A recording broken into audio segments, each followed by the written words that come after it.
Kaya Dreamers, and welcome back to Primed and Clueless. Woo! Woohoo! Are you feeling Star Warsy? Hope so. Because boy howdy, it is Star Wars time. It's not May the 4th, but it may as well be. Because we're talking about Star Wars, because a lot of Star Wars stuff has happened. Hayden and I have custody of this fucking thing for the weekend, as per the court agreement. Yes. I know it's a Tuesday. We're not giving them back. You can't have them. But welcome to a very special Star Wars edition of Primed and Clueless, where we are painting...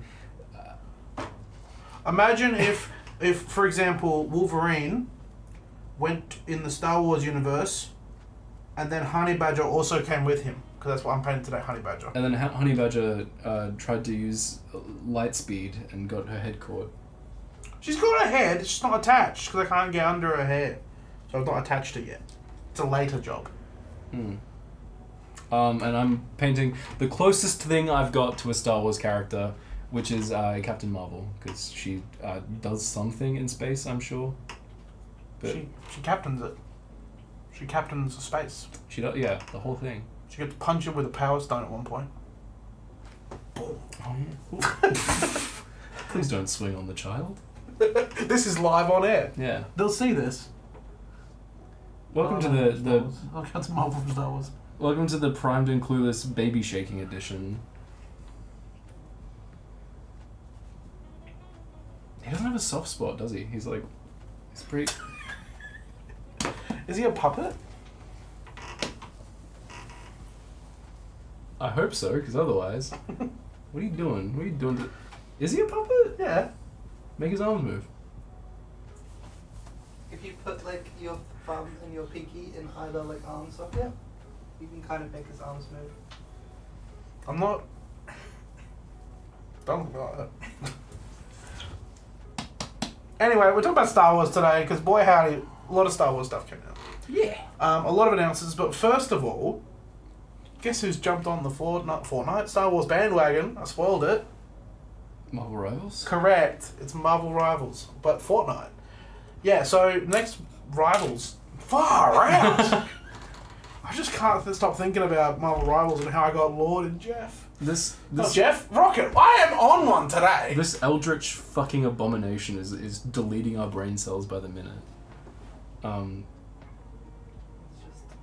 just gonna pull up the pictures. Fortnite Battle Pass. Fortnite. I like Fortnite. But yeah, I thought this would be something that would have happened way long ago. We've had... It did. Huh? This isn't the first time. It's not? This is the third time, I'm pretty sure. Oh. It's the first full season. Because this... Star Wars themed. That screenshot looks like a game, like a whole game. Ew! Yeah, I'm not a fan of the team leader Chewbacca. Oh. There were people cosplaying that to announce it. They got people to cosplay the team Chewbacca. Why Miss Windu's... Why is his head like that? Why has he got Kiadi Mundi brain right now? It does look like a big forehead. I'll tell you that. I'll give you that much. What are you showing us right now? That's in the trailer. Ew. Yeah, that was my exact. Jar Jar. That was my exact reaction. I was genuinely scared by that. That was like a Five Nights at Freddy's jump scare. Yeah. Why Because it's the first time they've ever done a Star Wars themed season.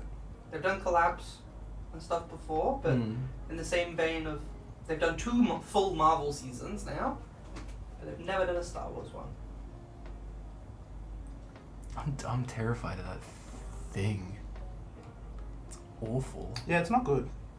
However, we've got it, Darth Jar Jar, and it's gonna be. I reckon it's gonna be the level 100 skin, because I don't want it. I'm not gonna. Yeah, get it. it'll totally be you'll get Jar Jar, and then the next slide will be Darth Jar Jar. Yeah. You do have. But this isn't the first time Darth Jar Jar has actually been points? canonized. That's crazy. I was gonna say you do have a little list of all the skins that Oh. are confirmed to be added. Oh, that's cool. Do you know about there was a Lego Star Wars movie that was a retelling of the whole universe, where Darth Vader was white Darth Vader, so he was good, and Jar Jar Binks was the bad guy, where it actually was the villain. So it's not the first time it's canon that Jar Jar Binks has been a naughty bloke. No, that's wild. I remember the Lego Star Wars movie that's Han Solo's origin story, and he's a 14-year-old boy and he tags along with Yoda, and they get on little hijinks. Do not remember that. Now Hayden, you and Producer Princess Jules. I don't know Producer Princess Jules' extent of like Star Wars fandom, but you're a bit of a fond bloke on Star Wars. Yeah, I love Star Wars. I love refrigerator. I love Star Wars. I went to Disneyland when there was Star Wars there. But I went there. Went on the Star Wars ride a few times because it changes every time you go on it. Not every time, but like they tell different stories. I have seen all of Clone Wars. I love Star Wars. And one of my proudest moments, though, of Star Wars was when Producer Princess was like, "Oh my god, Hayden, I never knew you liked Star Wars. I'm that good at hiding it. Yeah. I'm that good at bottling that shit up." Mm. Producer Princess was like, "I had no idea." I was like, "You got no idea." It's a healthy thing to hide from the people you love, I think. Yeah. I grew up watching Star Wars because my dad, friend of the show, my father, loves Star Wars and always has, and to the point where he even like the sequel trilogy, just without any caveat or condition, just loved everything they did. Everything. Everything. Like, we walked out of the Wish last... you had told me this before I went to his wedding. That's true. But yeah, we watched The Last Skywalker, and I had to like put on a brave face because I fucking hated it. But my dad, who had been watching these movies since he was like a child, was like, "Oh my god, I can't believe they gave Chewbacca the medal," and like all of these things, and I was like, "Okay, pops, all right, let's get you back inside." So you were an immaculate conception, because that sounds very like somebody who doesn't fuck. Oh no, absolutely not. They found me actually. Oh wow. Yeah. In the lost and found bin. Oh yeah. Yeah. Funny enough, it was actually my mother that got me into Star Wars originally. Okay. Yeah. She's a big fan. Mm. Big fan. Friend of the show. Friend of the show, Alison Cooper. Yeah, just out my mum like that. Oh yeah, shit, my bad. Friend of the show, Blankety blank. Iron Man. Tony Stark. Yeah. My mama is Tony Stark. But in recent years, I've become critical of Star Wars, and I at this point in my life, I don't think I like it, and I think I can very comfortably live without Star Wars. Yeah, it's very, very hard for a lot of people to come to terms with that, because some people just like deny that. They're like, "No, Star Wars is for me and it's always going to be for me." And it's like, no, you can grow out of something. Yeah. And that's actually, believe it or not, healthy. Like, I enjoy the Clone Wars, but not enough to carry me into the rest of the franchise. Mm-hmm. I like Empire Strikes Back because it's just a really fantastic movie from that period. And like, I guess like if I'm gonna watch Empire Strikes Back, I'm gonna watch A New Hope, and then after Empire Strikes Back, it's like, well, might as well watch the fucking 6th one. But outside of that, like, especially now with the like sanitization of a lot of Star Wars media. I watched Book of Boba Fett, and I think that was the like thing that ended it all for me. You saw the mopeds and you were like, "Oh, okay." I imagine them. Yeah, the Clone Wars for the first time, it's really good. It holds up. It like definitely, if you're gonna watch it, I don't know if you've done this, but don't watch all of it. Watch bits of it, because boy howdy is it a lot to consume. Yeah. And there's some things where you're just like, "Oh, this is the boring part of Star Wars." Yeah. Well, So like, have a watch order or a necessity to watch order. Well, that's the hard part, is like Star Wars has always been to some extent for kids, like in the same way that like other action adventure movies from the 80s and 70s were for kids and families. And the Clone Wars very much has a lot of shit that is just, it feels like you're babysitting and your like baby cousin is watching the episode where like Jar Jar Binks has to go on To the voice. 2 dates at the... I'm not doing that. Doing the Jar Jar Binks voice... No, the Rebellion! Rebellions have crossed the galaxy! A tale of two bitches. Jar Jar invites... Jar Jar has to find out which one to bed. Jar Jar has double booked his hinge dates yet again. Tune in. But then you go from that to like an operatic tale of like betrayal and like this dark cult plucking someone from their planet and turning them into a killing machine, and then being strung along and then like killed on a planet, and then only becoming himself in his dying moments and realizing that like he had been used this entire time. And groomed. Star Wars. A lot of grooming in Star Wars, actually. Ah! What was on the screen there? The fucking Darth Jar Jar again. Get out of here with that. Oh my god, shit. Kael, did I ever tell you about the Ahsoka Tano?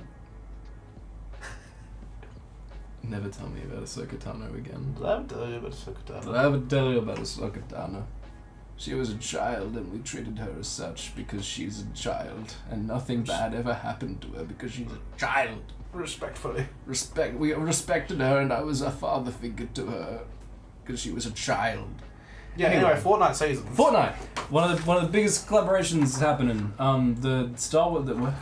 What's happening in the chat? What are they People are doing? telling me to get out. Bridget's been told about Ahsoka Tano. Yeah. Yeah. I love a shocker. A shocker. Believe it or not, that's not a shocker.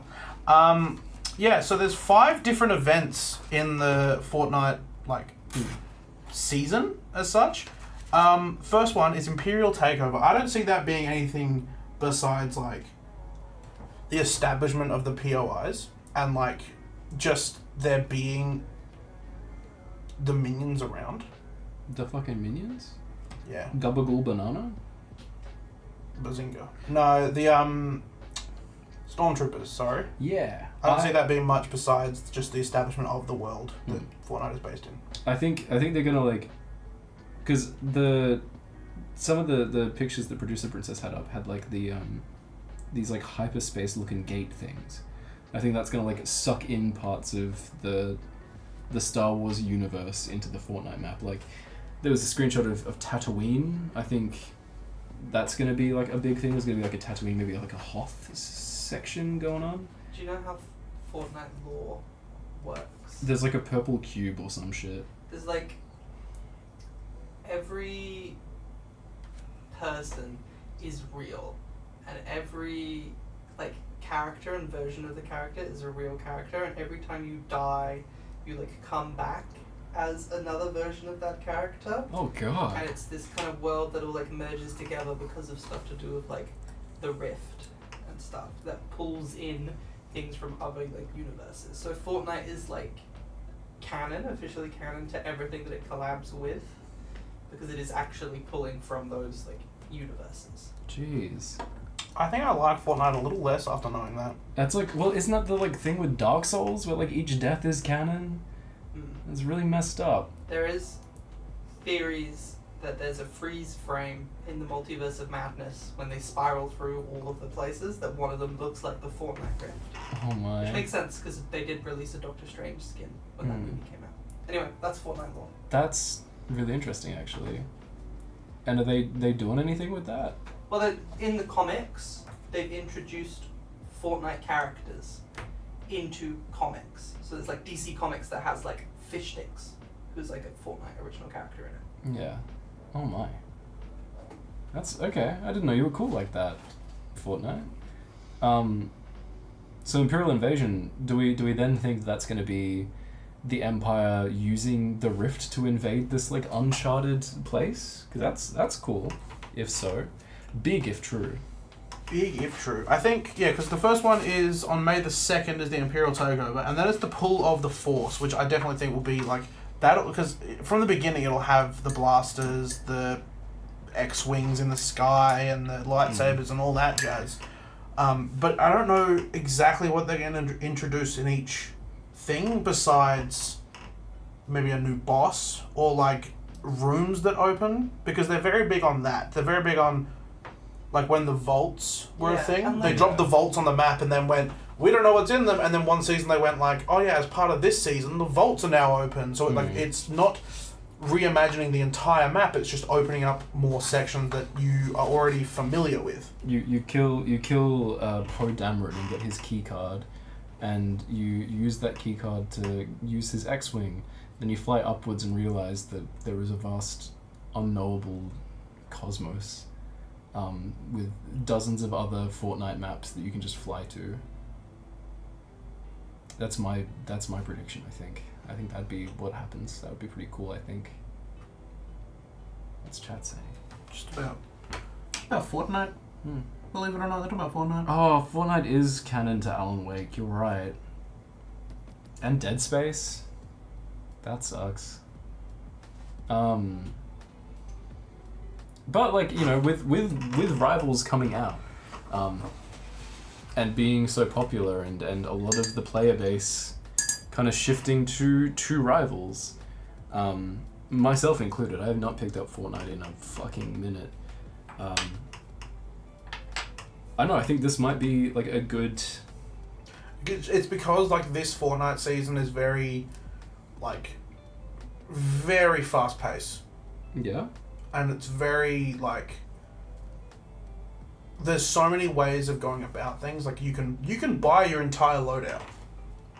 Is that what's happening currently? Yes. That sucks. Currently, you can just drop in certain places and buy an entire loadout if you've got the money for it. And there's also stuff like... It's really glitchy because you can have a train heist, but for the longest time, the entire front of the train, when you jump on it, your perspective goes twice the distance from you it should be. So you're tiny on your screen for some reason, and then when you jump off, it like launches back in. That bug's been around for a while.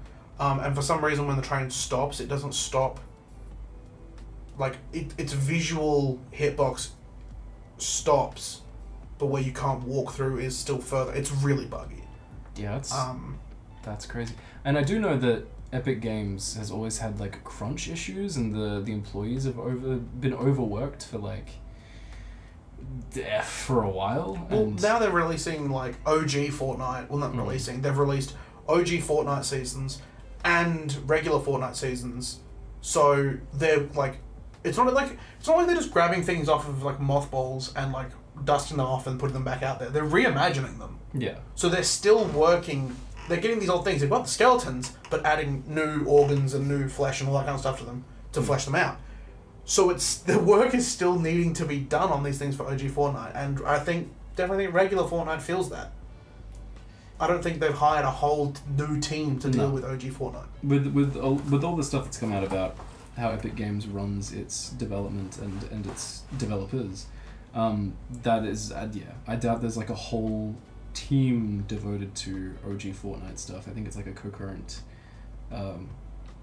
thing, which is sad. And that's the thing with Marvel. Just quickly, I know we talk about Marvel every episode, but I'm worried about NetEase and its approach to designing, because a lot of it was revealed to me in a dream that new skins every Friday.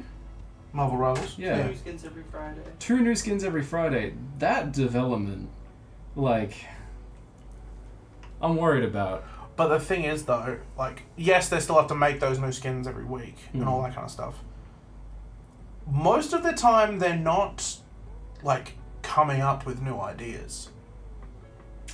Yeah, but like there's something where they just go like, oh, we'll just grab the MCU Moon Knight, or we'll just grab like it's like with the Fortnite skins specifically, a lot of them are from the ground up as Fortnite things, and then they recolor them so you buy different colors and variations, and then there's the collaborations.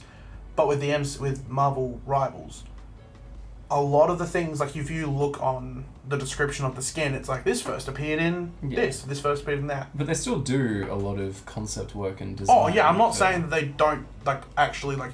Yeah. Like they turn Doctor Strange from what he is into like a tank Doctor Strange. So they need to bulk up the design. Speaking of, I promised I was going to be painting Captain Marvel. I'm painting Iron Man now.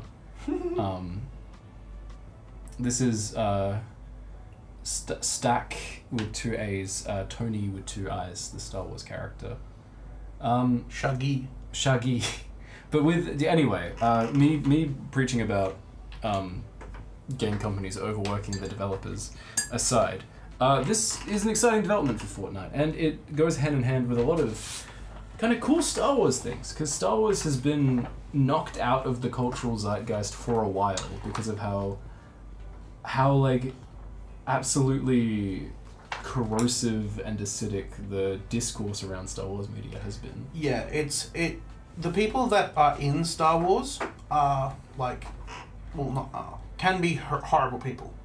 And the people that are outside Star Wars are like, I don't want to be involved in that. So it doesn't help anyone. But going through the new skins, we have Andor skins, which Andor was a TV show that came out that isn't, it's very like base level Star Wars. There's not a lot of extravagant shit going on. Like it was very good to see that versus like the Ahsoka TV show, where the Ahsoka show was very like, we're going to go to a different galaxy. Like this is so far out there. Andor is like one of the few Star Wars things I'm excited about, because it's probably the most in line with A New Hope that we've gotten for so long. Because A New Hope is about American imperialism, and Andor is like, it feels like the first Star Wars bit of media that is trying to say something political and anti-imperialist. If you think Star Wars isn't political, you're wrong. From the very beginning, George Lucas was like, this shit is gonna get political. Yeah. Granted, there's some depictions of political figures and political like agendas that aren't good. The depictions are not good. However, some of them you're like, ooh, that's a bit rough. It sounds far-fetched. Not that far-fetched. That happens.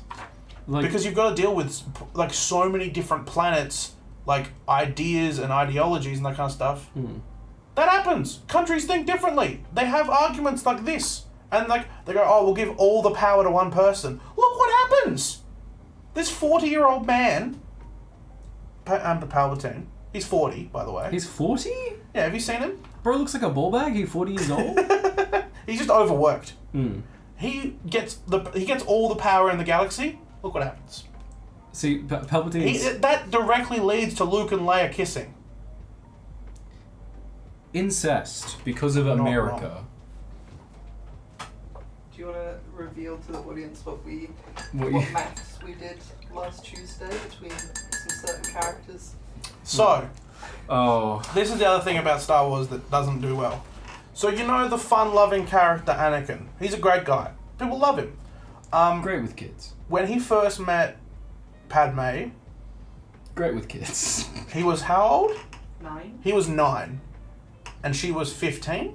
Yeah, it was like maybe he was 8 and she was like 13, 14. Anyway, 5-year age gap. And then later on, they fall in love. Which, the Clone Wars movie, whoever wrote the scenes, I don't think knows what love is or how it blossoms. A lot of Star Wars media is very fucking loveless. Because like, holy moly, he has a tantrum and she's like, stop it, you. I still love you. And it's like, no, this man-child is having a tantrum about how nobody listens to him. Boot him. Anyway. She's like, I'm going to put on my Honey Birdette ensemble and be like, we can't fuck. Anyway, so the age difference is kind of odd. By kind of odd, I mean, ugh. We then looked into it, and Ahsoka is the exact same age difference to Anakin. Bit odd. It is a bit odd. And it's not even like she waited until like they were reunited and he was older. No. She was flirting with that kid on Tatooine day one. She was a senator as well. She was his boss. Senators never do shit like that. She was his boss. You reap what you groom, I guess? Okay.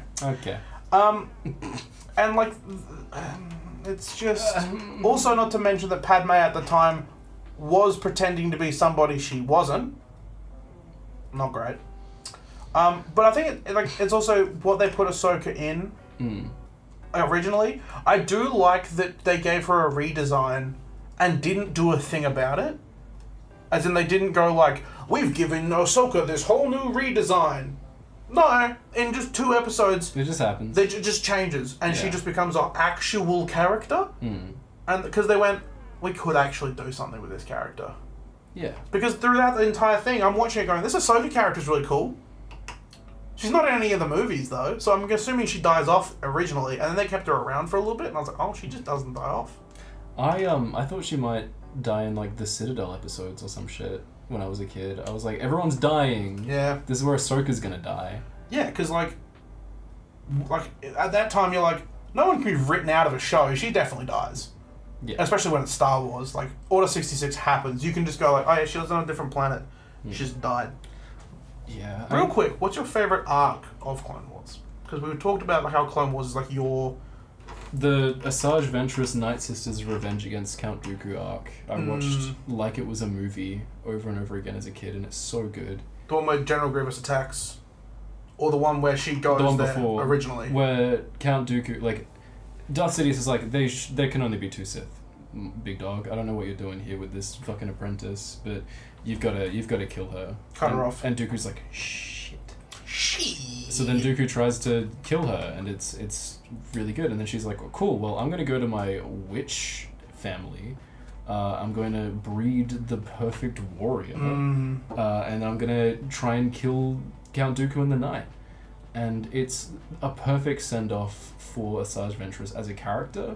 She does come back, but it's like an amazing arc to show, like, it's a good status quo shift for that character and the world, and it like kind of explains a lot without being super on the nose about it, like how we get to Revenge of the Sith, where it's just Count Dooku, like how we go from Count Dooku by himself to Count Dooku his apprentice in like the Clone Wars, and then Count Dooku by himself again. It's just done so cinematically and beautifully. Yeah. That's where Savage Opress comes into things. One of my favourite characters. Mother Talzin. Imagine Star Wars being magical. That's so crazy. Yeah. Well, the whole thing just feels like an amazing sci-fi story about revenge. And you forget that it's about Star Wars halfway through, because it's just this cool witch planet. Yeah.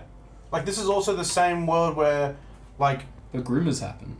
Well, I was about to say, when someone gets put in a metal bikini and gets trained around by Gabagool McGee. Yeah. Oh my god. I think it's Daredevil Born Again that's making me so cynical. But like, holy fuck. If they went down that route and like brought back Jabba the Hutt, they'd be like, guys, look, it's like Donald Trump. Guys, look, Jabba the Hutt, Donald Trump, guys, look. Boba Fett's Elon Musk. He's got a big green cap that says Hooja Jabuja, which directly translates to make Tatooine great again. Make Mos Eisley stinky again. Make scum villainous again. Yeah, there's like so much political shit going on with Star Wars, and I don't understand how people are like, oh, it gets so political at some points. It's not that serious. It's like my dad, my father, even said, like, you know, oh, I don't like new Star Wars because it's like, this is like Ahsoka onwards. He was like, I don't like new Star Wars because it's all very political, all very woke. And I was like, Dad, it's always been that way. I don't know what you're talking about. Like, it's not been very politically sound. We still have the Gungans and the Trade Federation being how they are. Oh, yeah. No one talks about the Genosians, but like... I just, the Trade Federation being what they are... What they are. Is insane. Like, how the fuck do you That's get how away with you that? open Phantom Menace with these characters that sound like that. And in the same movie, having Jar Jar Shuck and Jive Binks. Not even, and also... Yeah! It's like George Lucas was like, I want to have a political intrigue, but I want to see how many racial stereotypes I can put he into pulled these. them out of a hat. He's like, I don't like Chinese people. I'm going to make them green, stinky aliens. And voice them by English actors. I'm gonna make Jar Jar. I'm gonna make Jar Jar. like, eat Sebulba. Fucking hell. Which one's Sebulba? He's another slanted-eyed, accented character. Oh my god. The one who walks on his fucking... We're not going to talk about... Yeah, George Lucas was going for the fucking anti-Semitism any percent on that one. That is crazy. Yeah. That... And still somehow all of the racism, not the worst part of that movie. It's also just a bad movie. I'm surprised that Darth Maul is like free of any racial stereotype or comparison. What did you think he was gonna do? You know what? Forget I asked that question. Yeah. Because you're a yes-ander from way back, and I don't want you to yes-ander. Yes-ander from way back. Anyway, Fortnite. Yeah. We've got a list of weekly content here. Mandalorian Rising, Star Destroyer bump. Yeah, so we talked about a pull of the Force already. Mandalorian Rising is exciting. I think that was one of the screenshots that producer Rich says pools. Jules had up earlier. Because ever since Clone Wars, people have been like, give us more Mandalorian shit, hype. Jesus fucking Christ. The Mandalorian shit is good. We like it. Give us more of it. So that's exciting. Like there are the cool thing about Star Wars. I will give Star Wars this because it's such a vast world with so many. Did you just click at me? Am I being clicker trained? No, I was scratching my head. Oh, I'm sorry. My persecution complex fucking came in full force just then. With Star Wars being such a wide galaxy and there being so many factions and so many stories being told, you can like there are a lot of people who are just fans of like one part of Star Wars and they can like eat really, really well. Like you can just be a fan of the Jedi, or you can just be a fan of like the Empire. If you are, seek help. Or like there are people who are just fans of like Mandalore and all of the lore behind that, and you can just the Mandalore. Fuck, man, you can just have your like niche within this fandom, and I think that's a really cool thing. But Star Wars fans, like, if I don't enjoy this, it's bad. If there's a woman on screen, what new skins are they adding, Kael? What new skins are they adding?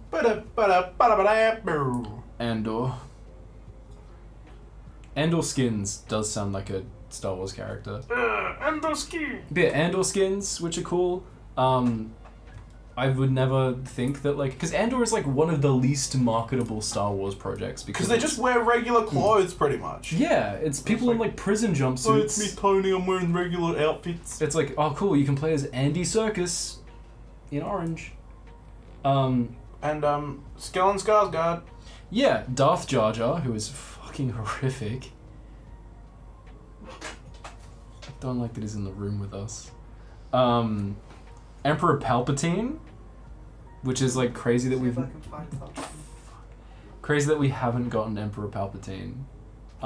Just like these are just a bunch of skins that I thought we would have had already. Especially Captain Phasma, because she was like a fan favorite for a while. Yeah, we're getting Darth Sidious and Emperor Palpatine. But the Emperor Palpatine Battle Pass version? Mace Windu, which is cool. A customizable Mandalorian skin? That would go crazy. That's fucking big. Everyone with their like Mandalorian sonars are now able to do cool shit with that. Poe Dameron, another one that I think crazy that we don't have him yet. A wasted opportunity. Yeah. Could have had gays. Exactly. Well, I mean, could have had gays. The whole Star Wars series could have had gays. Finn was wearing his boyfriend's jacket because he misses him so much. Could have had gays. Could have had gays. Sith and Jedi Eevee? I don't know who Eevee is. You know the Pokemon? Fortnite original characters. Ah. And Wookiee. Oh, yeah. So Sith and Jedi Eevee and Wookiee team leader. Yeah. Jesus. That's the chick that I showed before. Yeah. And then what new items are they adding now? Well, gee willikers. New points of interest, which we you know. POIs if you're cool. POIs. POIs if you're nasty. Force abilities, which will be interesting. Hopefully they are more. They've done that before. I'm 95% sure. I think. I don't know. I know they did like Avatar. They've yeah. I mean, since the Avatar one, I'm pretty sure they would have not unlocked, but they would have gone a bit crazier with the Force stuff. But I'm pretty sure. I know there's been lightsabers. And different lightsabers could like unlock different things. Like there was Finn's or there was Rey's. Not Finn's. It was Rey's, Luke's, and Kylo Ren's? Kylo Ren's. Yeah. Yeah. Which, by the way, Kylo Ren's lightsaber. Do you remember when it like first like the trailer dropped and everyone was like, "That's not how lightsabers work." And I was like, "Shut up! It looks sick." Shut up! Do you hear the sound design on that thing? That sounds different to every other lightsaber there's been. Do you hear the fucking on it? You know. And then he takes his hand out and was like, I'm Kylo Ren! You're like, okay. Yeah. Shouldn't have taken his helmet off. Oh my god. That is my biggest fucking pet peeve with Star Wars. Racism? Probably up there, honestly. It's up there. But Star Wars has a chronic condition where it introduces the coolest fucking character designs known to man with the sickest helmets and masks known to man. And then, partway during the story, this masked character takes off their mask and you see the actor underneath and it's like, okay, that's cool. But then it's like Star Wars is a filthy little pervert who has like a face fetish or something. And that character will just like almost either never wear the fucking helmet again or will just constantly take off the helmet no matter what. Even the Mandalorian. I was excited about the Mandalorian because the whole thing said he's not allowed to take off his helmet. And like, I get it. Pedro Pascal like was kind of doing a thankless job in the Mandalorian. He wasn't as big of an actor then, and that was like his huge break. And getting to see him at the end of season 1, that was really cool. But then he just kept taking his helmet off over and over and over and over. And over. Oh, it's Tuesday. Helmet off. Like, welcome back to Helmet Off Wednesdays. Like Solo does it. Solo has like that cool, like, young girl who has like a really sick helmet, and like she takes it off to be like, whoa, it's a woman. Oh, I remember that. But then everyone was like, I liked the movie until the woman was revealed. But then she never puts the helmet back on, which doesn't make sense because like that's the helmet she fights in. Is it like now she's like, okay, my identity has been revealed to the audience, I don't have to put the helmet back on? Like, no. And the same with Book of Boba Fett. People don't fucking care about Boba Fett because of who's underneath. Also, we've seen that guy before. We've seen millions of that guy. Exactly. And that he was the face of the clones in the Clone Wars. We've seen that man. We know what it looks like. He's right here. And he's the first face I think of every day. I feel really bad because his name is slipping my mind. But George Clooney. No, a good actor, brilliant actor, plays Boba Fett brilliantly. Is fantastic in his Mandalorian episodes. Oh yeah, the MCU is kind of having this problem with nanobot stuff. Yeah. Yeah, where they're just like, we don't. Also, you know how hard it is to get the diameter of somebody's head, then make a mask. We'll just CGI a mask on, and then when they want to speak, we'll just. Which like. Spider-Man is cool when he's talking without the mask, and actors can emote behind the helmet so well. Like, let an actor do that shit.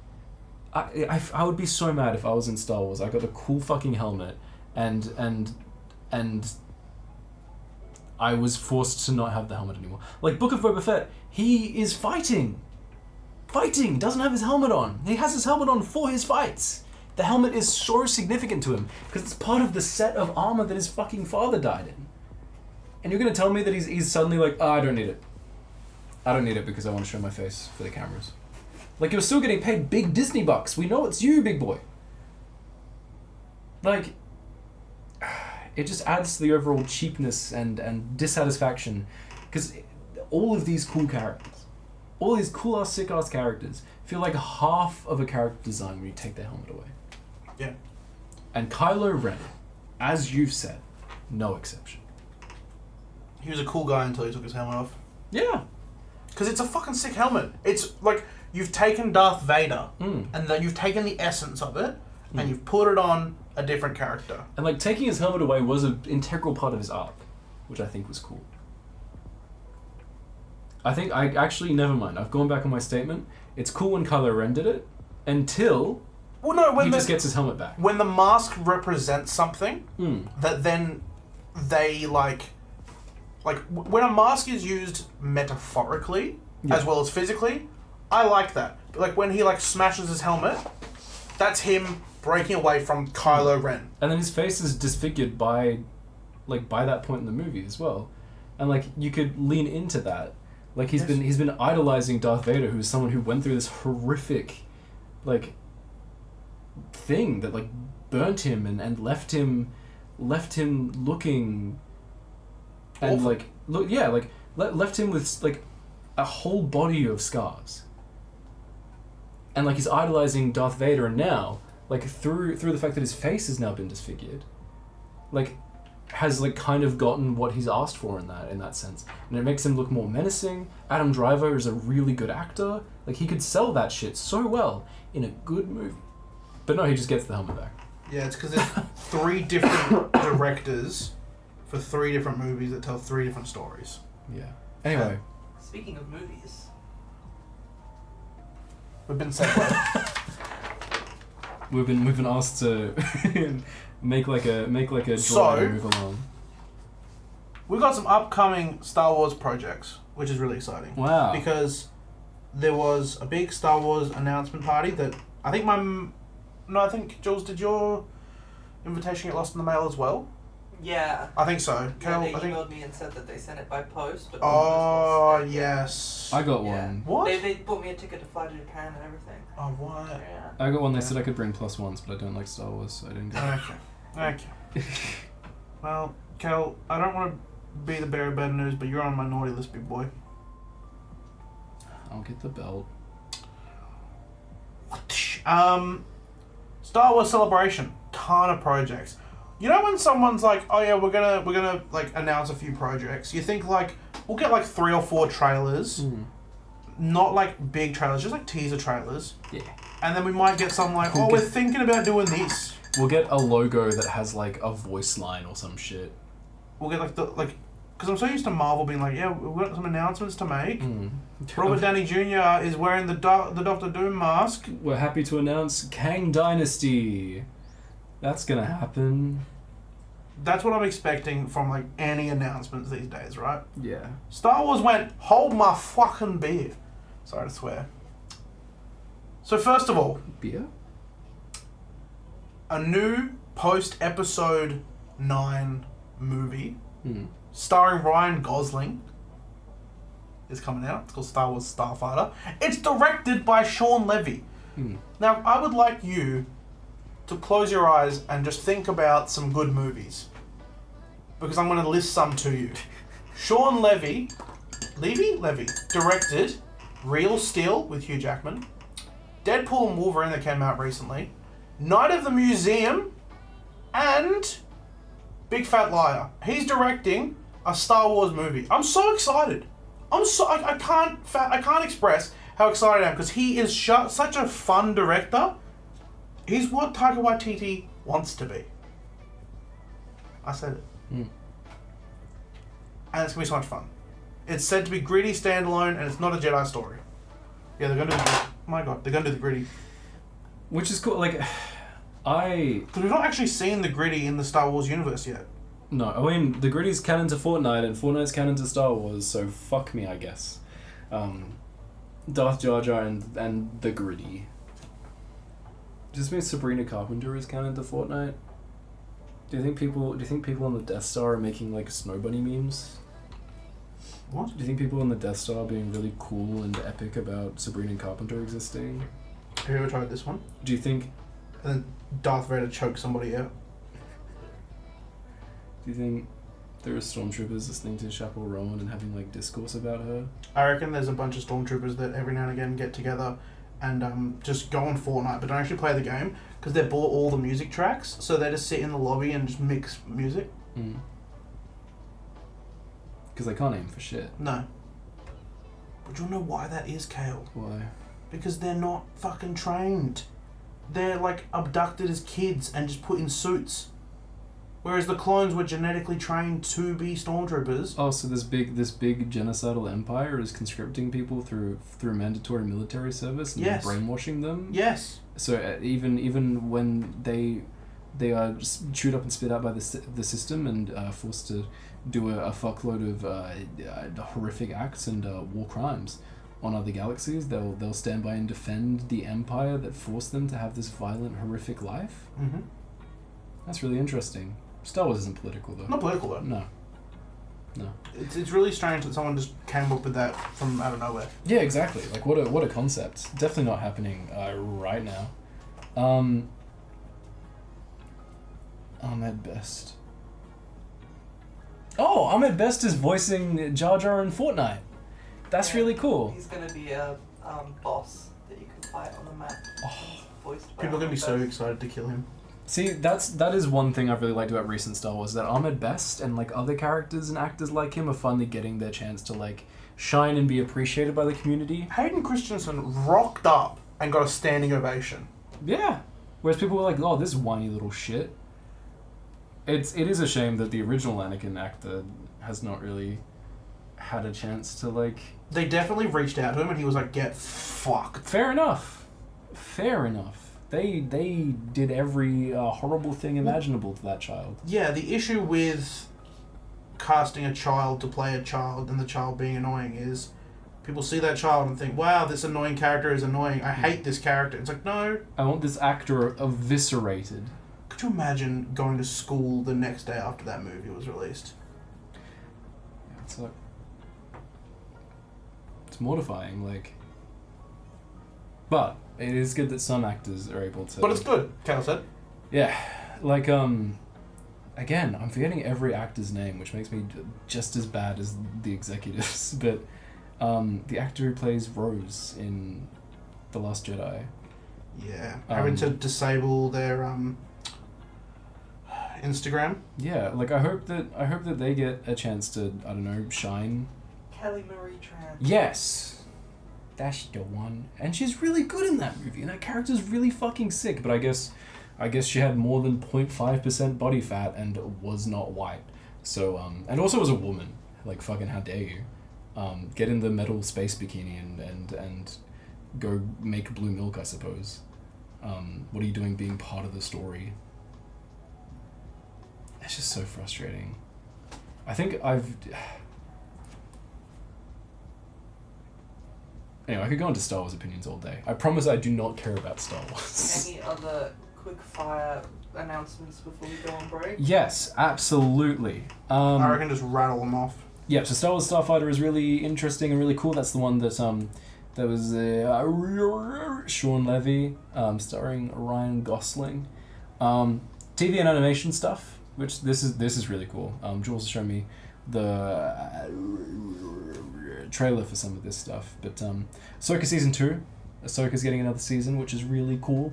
I like. They released the actor that was playing Balin. Balin? He passed away. Yeah, he passed away before the show came out. Right. Yeah. Yeah. They've got the Hound from Game of Thrones. That's cool. I think Star Wars is at its best when it gets Game of Thrones actors, because it's like that crossover with performance and like the fantasy of it all, fantastic, and they're able to absolutely bring it. And I'm so glad that we're getting more Rosario Dawson Star Wars stuff, because Rosario Dawson is fucking fantastic in Ahsoka and in Mandalorian, and just like a really great, like the perfect older Ahsoka character, which is really cool. Great in Men in Black 2. Yeah, she's in Men in Black too. Wow. Maul Shadow Lord, a lot of this stuff I did not know was happening. I thought that like misogyny would have demolished any hope of an Ahsoka season 2. But Maul Shadow Lord is a animated series focused on Darth Maul's fucking origin story. Yeah, I think it's his like, because he appears in Solo as like a crime boss, and he is left in the Clone Wars as a crime boss. So like to see him like actually like ascend to that level. Yeah. Like how did he maintain this? And that is another thing that I like about Star Wars, but I promise.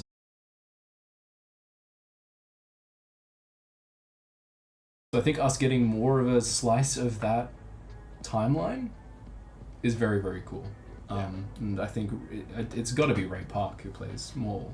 Yeah, it is. And any Ray Park No, representation? because it's animated. It's the guy that voices him and everything. I can't remember his name, but yeah. He voices the Star Killer. Yeah. That's who I was talking about, but I said Ray Park for whatever the fuck reason, because he's the live action Maul. Yeah, Ray Park's the guy that does all the mocap and all that jazz. He's the fighting guy. Yeah, the Star Killer Maul voice actor who does such a good job. Someone that cares about Star Wars being brought into the Star Wars world. Yeah.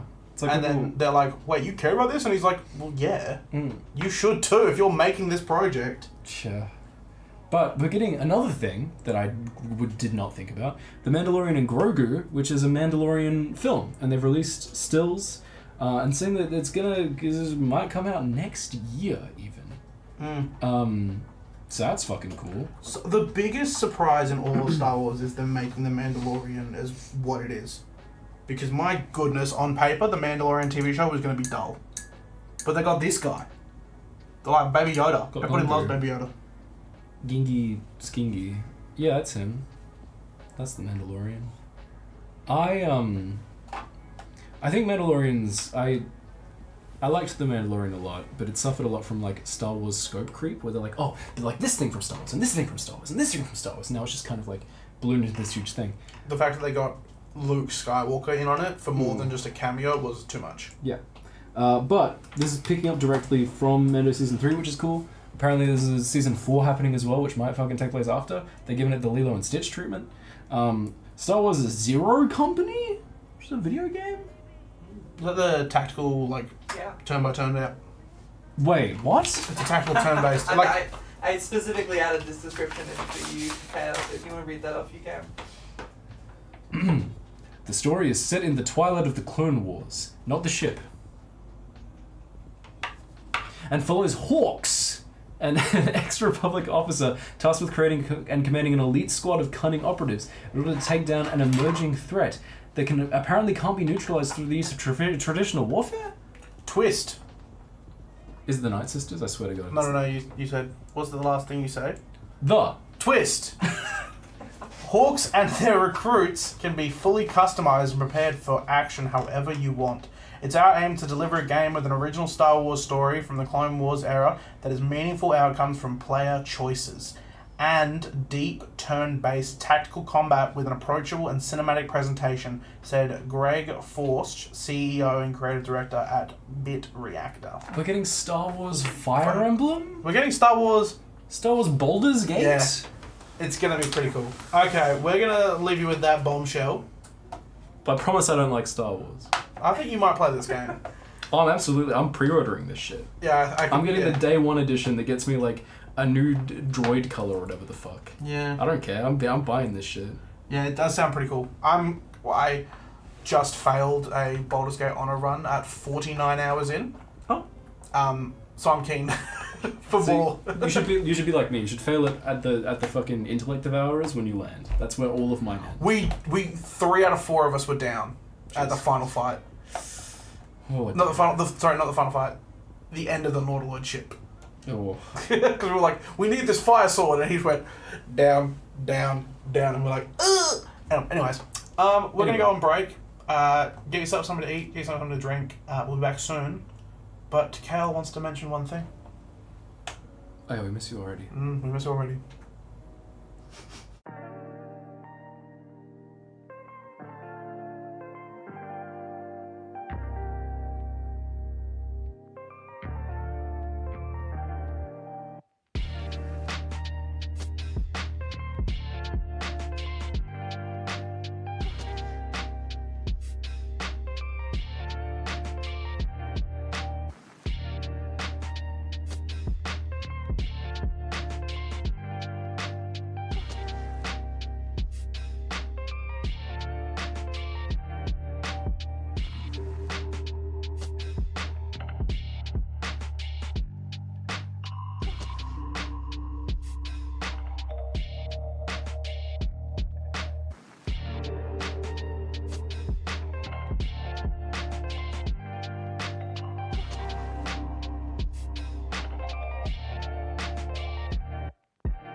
Wahoo! Sorry, I got really excited. I wanted to get into Prime Picks.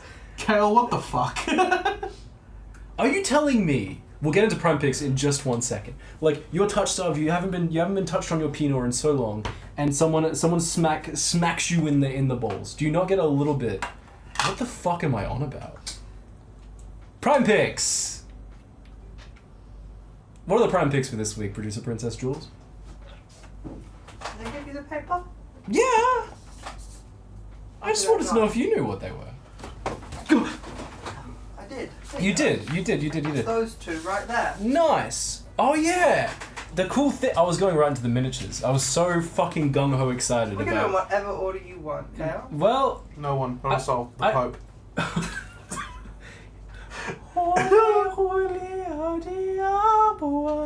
Anyway, the Pope's rest in peace. The Pope, by the way, the Pope is dead. I'm sorry if this is how you found out with this Grogu ascension bit.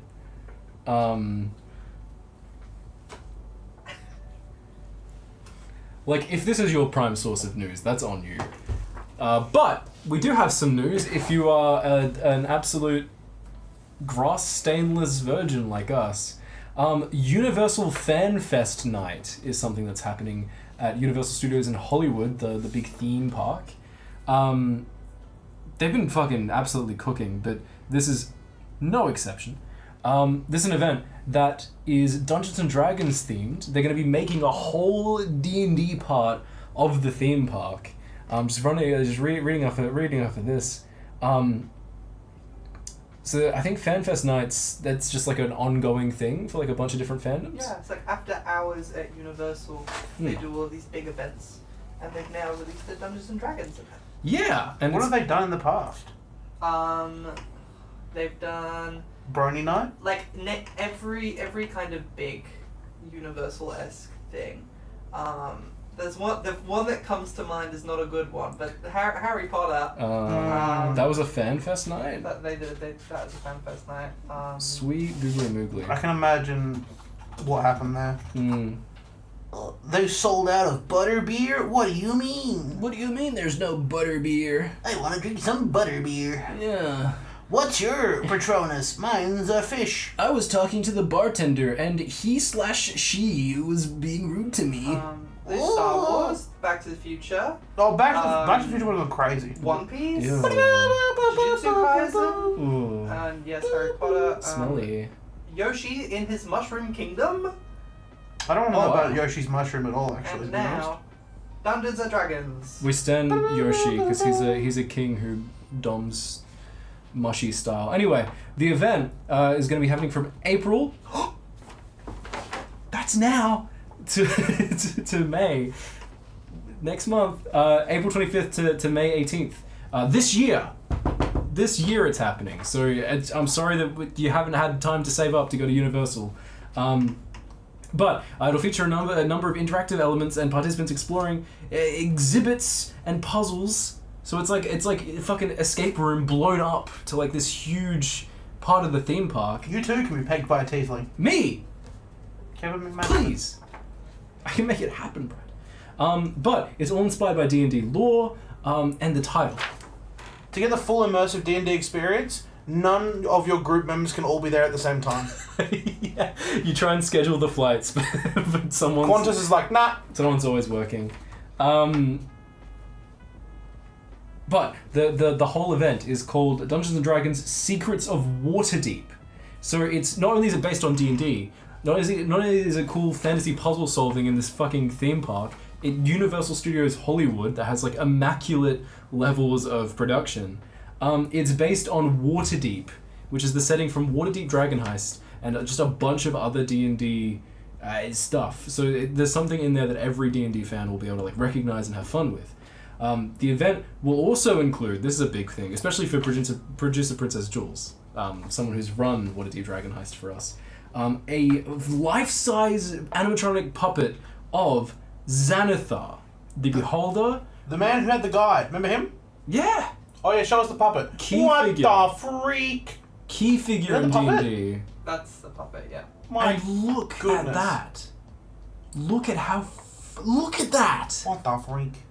That is so cool. And also, not only is that amazing, but the people who made this... Oh my god, that's so sick. The people who made this puppet, it's the Jim Henson's Creature Workshop. I don't know if you heard of, The Muppets? Or it's Frederick Fazbear. But these guys, the guys that made those reality, made this Xanathar, and that's why it looks so Is that a mimic? Is that a life-size mimic right there? I can't wait to go to the toilet at Universal Studios and have my balls bitten off by a toilet mimic. New bottom surgery just dropped. Is that all the pictures? Oh, here's some merch. Is that a bag of holding? Surely you can buy the merch, well, not without being there, because you can do that with Disney. Like, you could buy the Disney exclusive merch. I'll have a look for you guys. That mimic, like, I'm not loaded. I would drop a premium just to see that mimic. Not even to like have it or to hold it or to even like touch it. I want to just look at it. I just want to see it. Mimics are my favorite Dungeons and Dragons thing ever. halfway through you not ranting, but like explaining the like what it's going to include. It like hit me like a ton of bricks. I was like, oh, I've fucking been to Universal in America. It completely, like when we were talking about it before, I was like, I'd be so cool to go to. I was like, I've been there. Yeah. We went on the mummy. I didn't go on the mummy ride. My sister and my dad went on the mummy ride, and I stood back and watched. And I was like, "It's too scary for me." Yeah, I was like that with the Scooby-Doo ride at Warner Brothers. Same. I would always sit outside and get spooked by all the noises coming from within. But there was a press junket for this, where Universal Studios described it as being inspired by the world's greatest role-playing game, Dungeons and Dragons. This epic experience will welcome guests and fans to partake in a one-of-a-kind adventure to explore the fantastic world of D&D. This is also really exciting for those of you who played Baldur's Gate. You will join the Harpers, a heroic spy network, to foil a plot from the legendary beholder Xanathar to save the city of Waterdeep. So you're just being thrown into a D&D campaign. It's a LARPer's dream. Yeah, it's so good. Yeah, they're collaborating with the Jim Henson's Creature Shop to create legendary beholder Xanathar. It will come to life within Dungeons and Dragons: Secrets of Waterdeep.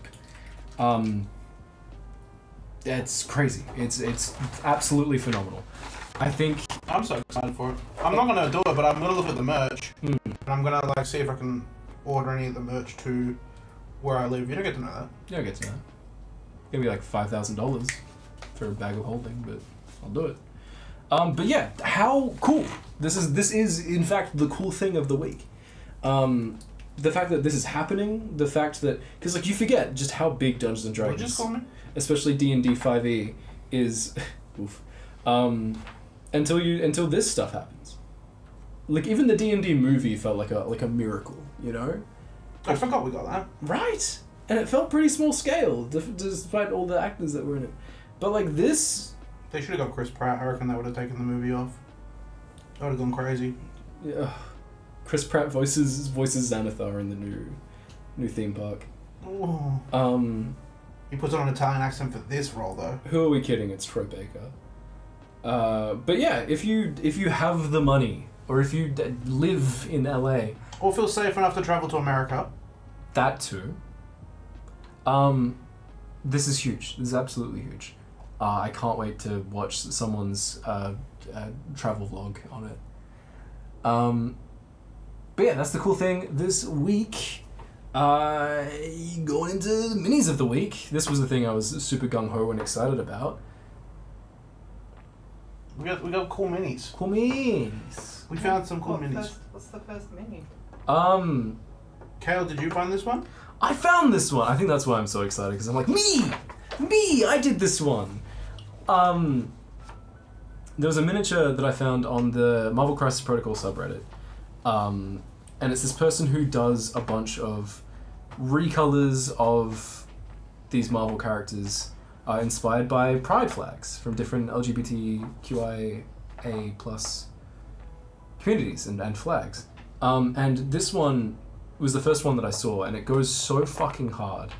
I like it. It's cute. It is a trans flag themed Scarlet Witch, and the post has a Scarlet Witch quote that absolutely fucking kicks. So it's this mini that's painted really, really well.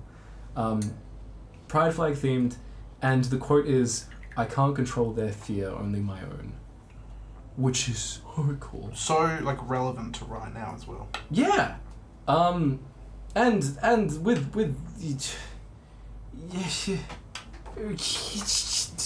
what a sick thing to just find on like a Marvel mini painting subreddit. It's Reddit, I can't zoom in. Yeah. I'm just making the cross in the corner bigger. Look at Grogu. But there are a bunch of these. He's looking at it. Wow. Oh.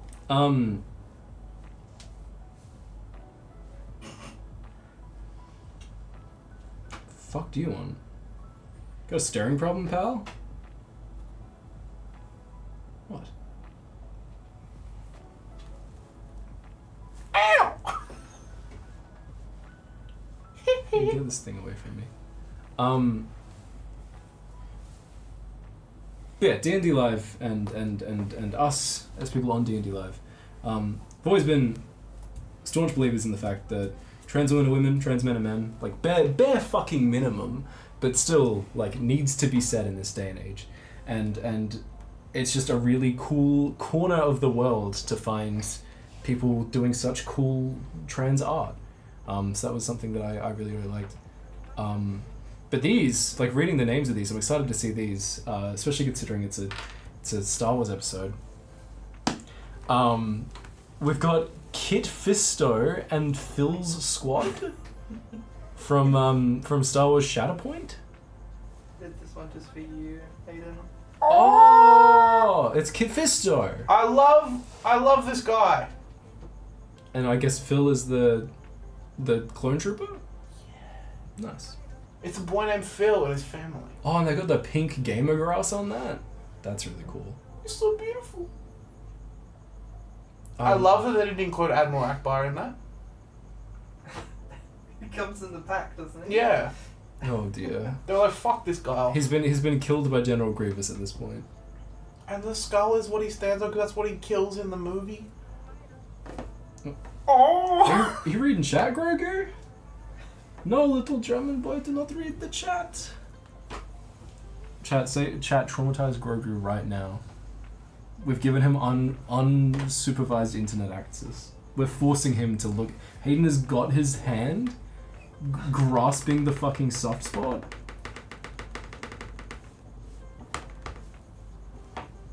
He's a 40-year-old man, by the way. Grogu's like 50. Grogu's like a 60-year-old man. Don't fucking take this outside, buddy. Jesus.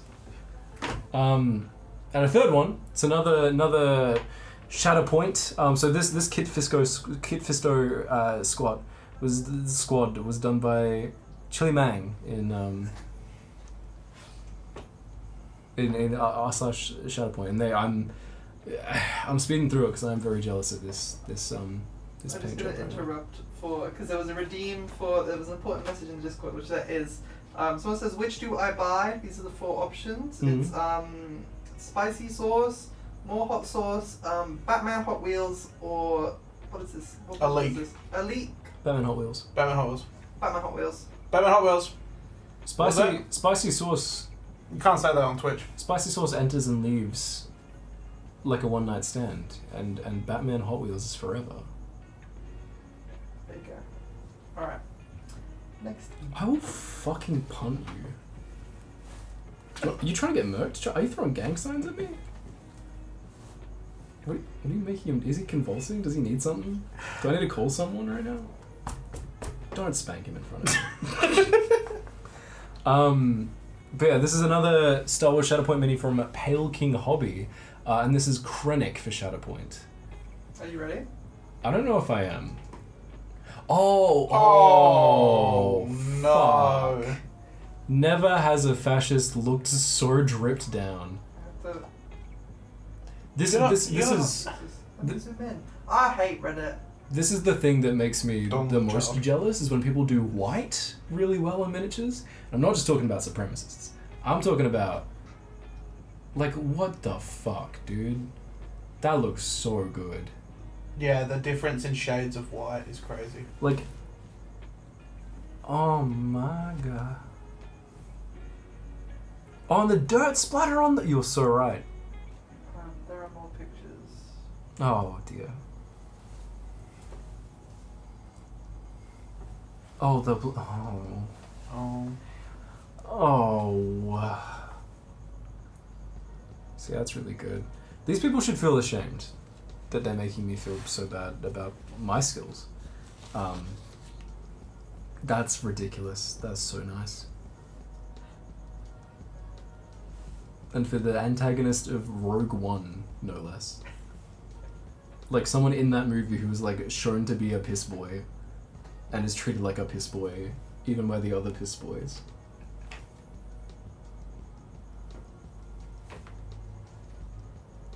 Eat the paint. Do it. I fucking dare you. I'm just a puppet man now. You're Jim Henson's Creature Workshop now. I don't like this thing. It's Baby Yoda. It's very expensive. All babies are. They're from like Toys R Us or some shit.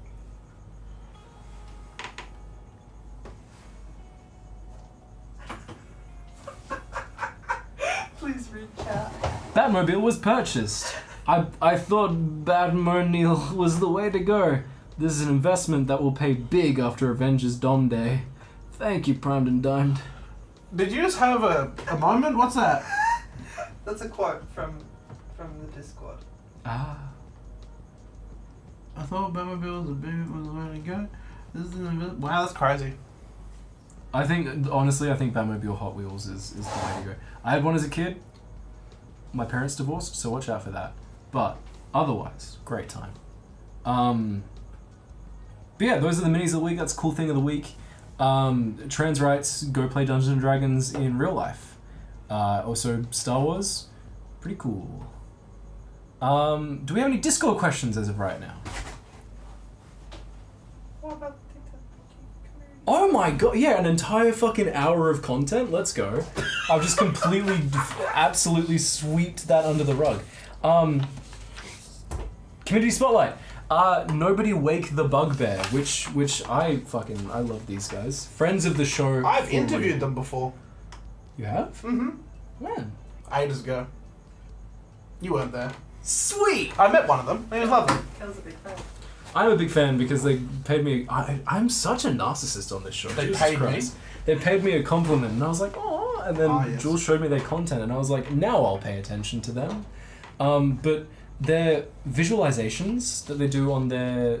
Because they're a podcast, they're a TTRPG podcast, but they have just so much value and production gone into the design of like the visuals. And like the audio is spot on. They've nailed the audio. The quality, the mixing, everything. The editing is really good. And then for them, like they don't have to make the visuals good because it's a podcast. But they did. But they do it anyway. And they're like, it's a repetitive enough and busy enough loop where like you could watch it for a while. It's got that like 90s screensaver vibe where you could just like watch it go for ages. But it's not like distracting from the audio. They've just struck a really, really good balance. And the quality of the podcast and the stories that are being told is top fucking notch as well. So like you can't go wrong. But Nobody Wake the Bugbear is the podcast. But they've announced their next campaign using the Mothership sci-fi horror RPG system. My goodness, there's a lot going on. Yeah. And they've been doing a lot of that. So if you've been following them for a while, if you're looking for a really good jumping on point for these people, highly recommend it. They're based in Australia. Are they based in WA? I'm not sure. But they're based in Australia. Probably Australia. I think they are Australian. I mean, Western Australian. Yeah. Yeah, Hayden jumps in for one thing. Yeah, you're right. They are Australian. Because with like I'll check. Australians doing... Don't Google "Don't Wank the Bugbear." You'll get a completely different thing. Yeah, being Australians following all these fucking Americans, it's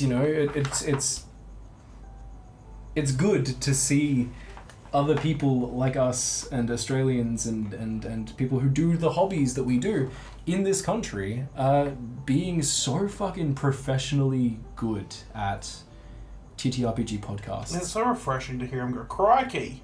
Yeah. And in a system that I haven't heard of. And I'm, the premier the premier source of tabletop RPG systems. But the Mothership just sci-fi horror RPG system, what they do with that and the stories they tell, like, it makes Black Mirror look like a high school play, honestly. But you can subscribe to their Patreon for as little as $2.50 for access to the very first episode of this new campaign. And the cool thing about it being Australian as well, that's actually $2.50. Yeah. It's not like $2.50 and then like you go The to pay and tariffs. it's like yeah. There's no fucking D&D tariff on this. It But could be. please, Don't tell Trump about the D&D tariffs. please support them. I've just glued my finger together.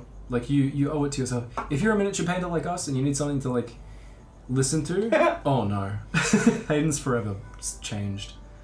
But yeah, if you need something to listen to while you paint miniatures or do whatever you do, these guys are amazing and they definitely deserve that $2.50. Or you could just watch their other stuff. There's higher tiers you can subscribe to if you so wish. Yeah. They are Western Australian because they do live shows at the Dice Club in Midland. That's what I said. I told you they're West shit. Australian. No one listens to Hayden. Well, Double chicken. You're a double chicken? Chicken jockey. it's Good not game only. store, by the way. Pardon? It's a good game store, by the way. Dice Club in Midland. Mm-hmm. Oh, it's starting to burn. Midland's got. Oh, okay. So Hayden, put it in the water. I don't know if that'll help. I'll peel it off. Anybody kiss about it? You want to kiss glue? Please. No. Okay. But not only do you have this amazing West Australian based production, not only is it top notch, not only is it like international Get out, Hayden. quality. What did I do? Like I've glued my fingers together. like Western Australia's only cultural imports have been fucking Max Mofo so far. So this is. You're right. I was trying to think of another one. Yeah, exactly. Hugh Jackman came here once. Gross. Heath Ledger? I've seen the stains. Heath Ledger's born here, yeah. Yeah. Troye Sivan was born here. Troye Sivan was born here? Yeah. Subiaco. On the Oval? When it used to, that's where they used to play the footy. That's Prime Pig. That's Pro Pigs. That's. Oh.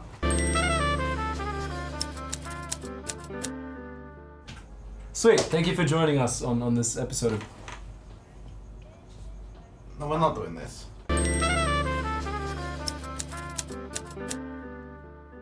We've got something fun to do now. With all of the Star Daniel Wars. Ricciardo is from Western Australia as well. And that TV show about the people in Geraldton. What's the cool thing, Kael? Got blindsided. There was a Geraldton mention. I thought they fucking annexed that place. Before he was Coop. Oh, Troye Sivan was born in South Africa, actually. He grew No. up in Subiaco. On the Oval?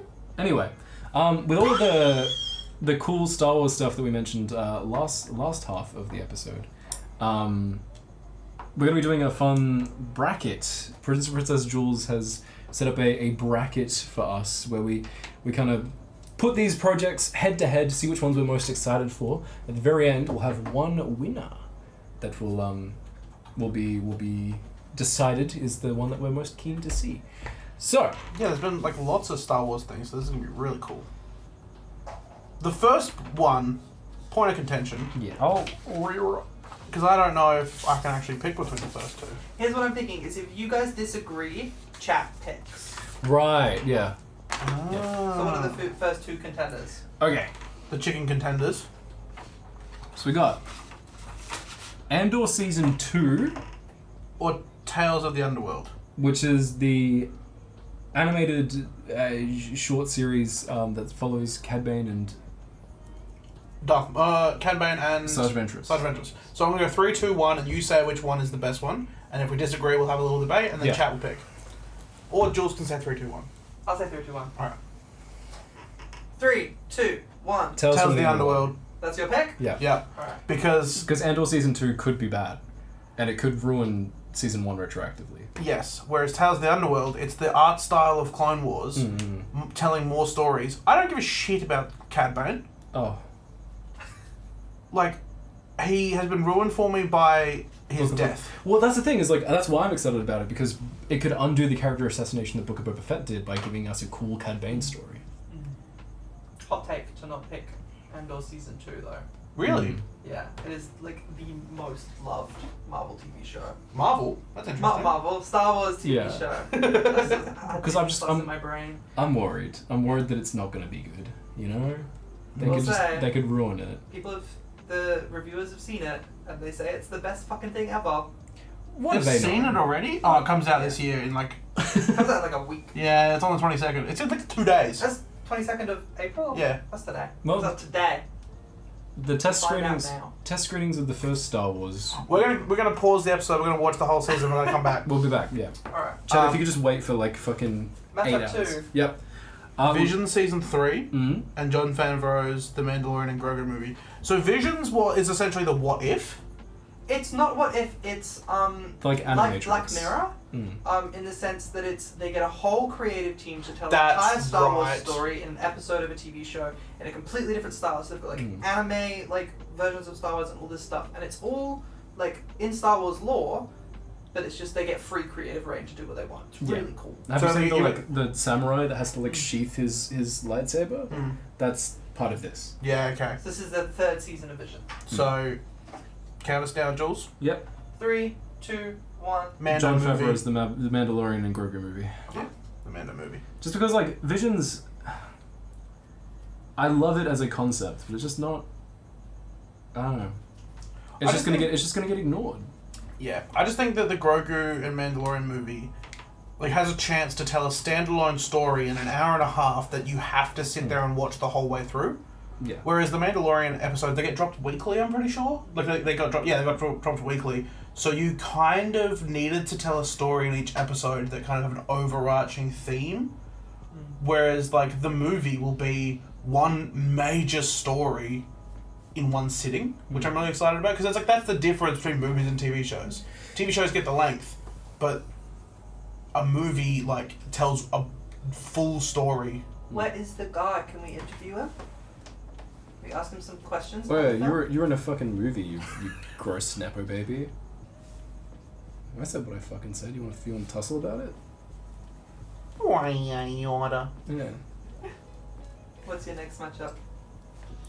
Next matchup is Maul Shadow. Yeah, I don't. Oh Maul no! Shadow Lord versus Star Wars. You are Starfighter. such a little shit. So say that more clear. Oh, okay. Maul Shadow Lord series. Versus Star Wars Starfighter. So Presumably, the story will center on at least one pilot, and it seems safe to assume pilots will be the focal points in general, based just on the title. So a really cool real steel fucking dogfight movie in Star Wars versus a fuck ton of Darth Maul content. This one was made to brutalize. This is Hayden. going to divide or.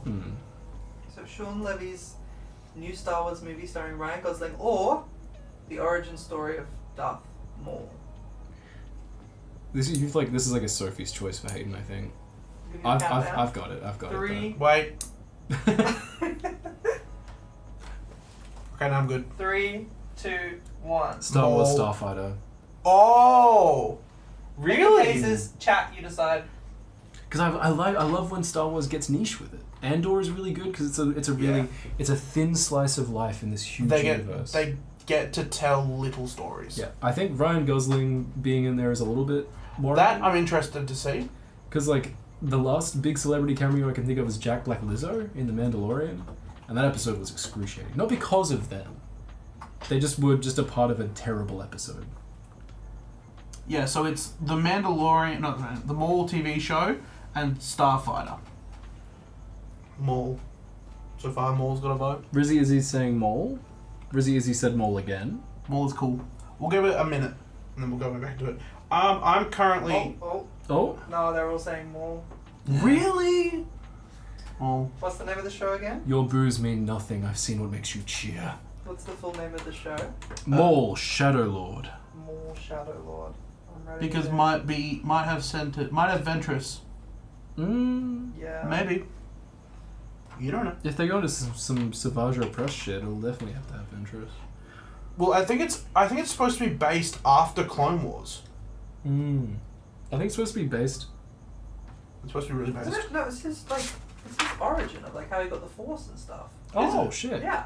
Jeez Louise. Well, okay. It's While Wars. while Chad is deciding. Chat has decided. I've written it down. While No one said Starfighter. while Chad is making up their minds, we'll go on to the next one. Ahsoka Season 2 or Taika Waititi's untitled Star Wars film I don't think this project. needs to be debated or discussed. I think we just say Ahsoka and move on. Considering the last Taika Waititi project that was like big on this scale was Thor: Love and Thunder. So Taika Waititi has directed episodes of The Mandalorian, and they have been really good. But they've kind of just thrown a bunch of money at Taika Waititi and said, hey, make a Star Wars film. Just a Star Wars film. He said, cool.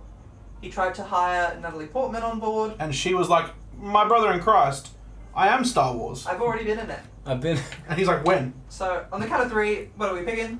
3, 2, 1. Ahsoka Season 2. Cool. Because it ends with Ahsoka being in the different galaxy. Rosario Dawson. Really good in Men in Black 2. Cool. That one's unanimous. Taika, because he might do the screaming goats again. You're so right. That's really fun. Could you imagine Grogu going, ah? That'd be so funny. God, they might do. What 8-year-old meme is he going to recycle for that movie? No, they're gonna have the Harlem Shake. They're gonna have Darth Maul come in, and Darth Maul's gonna have to like babysit 18 children, and there's like a Darth Maul child. There's a horrific CGI Savage Press child face in a living room somewhere. And anyway, I don't want to think about that. Thor: Love and Thunder is the biggest disappointment since my. And then one of them's gonna go, I have this cool lightsaber and this really big blaster, and it's like, oh, is that for shooting? And they're like, nah, it's a portable speaker, and do the Harlem Shake. Yeah, or like someone's gonna like bring out their lightsaber and it's gonna like flop over, and someone's gonna be like, huh. It happens with olders. You don't like us riffing? What's the next one? This isn't comedy gold right now. Okay, so you've got director of Logan, James Mangold's Dawn of the Jedi movie. So this is set 2,500 years. 25,000. Yeah. I graduated. Before the first Star Wars film? Yeah. So, like, this would probably be before the Old Republic stuff. This is, like, the beginning. Have you seen, somewhat off topic, have you seen the trailer for the Old Republic game where it's that, like, dude with the death machine, and there's a guy with 2 lightsabers, like a dual-bladed lightsabers, and they're fighting some, like, older Sith? It is, like, the best piece of Star Wars media. I've not seen that. It's actually really freaking good. It's like, you know how cinematic trailers are just, like, Yeah. the concept of the game, but, like, they've animated it? Yeah. This is what this was, and it was so good. I used to watch it all the time on YouTube. There was the one that's, like, the 2 brothers. Might... And they're, No. they're like both Sith, and they have to, like, one of them... Anyway. Might have been... I don't know. I can't remember. But that's one of them. So... Fuck Origin of Maul. This is Origin of the Jedi. The whole... Everything. Which... Could you imagine watching an origin story of cops? Exactly, and How cops came to be? And everyone's been criticizing the Jedi Order for fucking years, and this movie could go into that. Could you imagine? It's like, oh, we're going to start by this is how we believe things, and I hope it doesn't descend to what it becomes, and then everyone, they look at the camera and go... Or, that, director of Logan as well, so it will be... You're just gritty. Yeah. Or Dave Filoni's New Republic movie set in the Mandalorian verse. They were what? Dave Filoni's Mandoverse New Republic movie. Mandoverse New... Oh! You mumbled crazy on that beat. Izzy has just redeemed Hydrate, but I know both of you guys don't have drinks. We've got the paint water. You do have the paint water. And I have... It is up to you. You want me to go get you a drink or not? I'm not forcing anything. No, I didn't bring my little water. I'm like a guinea pig for that water. No, I don't have it. But yes, so it's I promise we'll hydrate. So is this like in the Mandoverse that version of the Republic? It's a movie centered around that. You don't know? What do you mean you don't know? They don't say a lot about these things. You should know. Wicked. It's Dave Filoni. So Star Wars guy. Dave Filoni or Is that the guy that wears the hat? yeah. Oh, cowboy boy. The guy who has kept Star Wars together, hanging by a thread for the last 20 years. So I love that guy. new project from him. James Mangold's History of the Jedi. Count out of 3, 2, 1. James Dave Mangold. Filoni. Oh. Okay. Deciding vote chat. Are we voting for? What's option 1? Option 1 is the History of the Jedi, Dawn of the Jedi, set 25,000 years before Star Wars Episode 1. Or Dave Filoni, a new film from Dave Filoni set in the Mandoverse, potentially centering around the New Republic. You don't want to see more Mandalorian? I guess it's more Mandalorian. We're getting a lot of... No, you know what? After thinking about it for more than 30 seconds, I Mm. do want to see Mm. the one that's ages ago. I The changed Dawn my of the vote. Republic. Yeah, I changed my vote. Cool. Now, matchup 6. We've got... Whenever you're ready. I think I might... Is it Shamin Obeid Chinoy?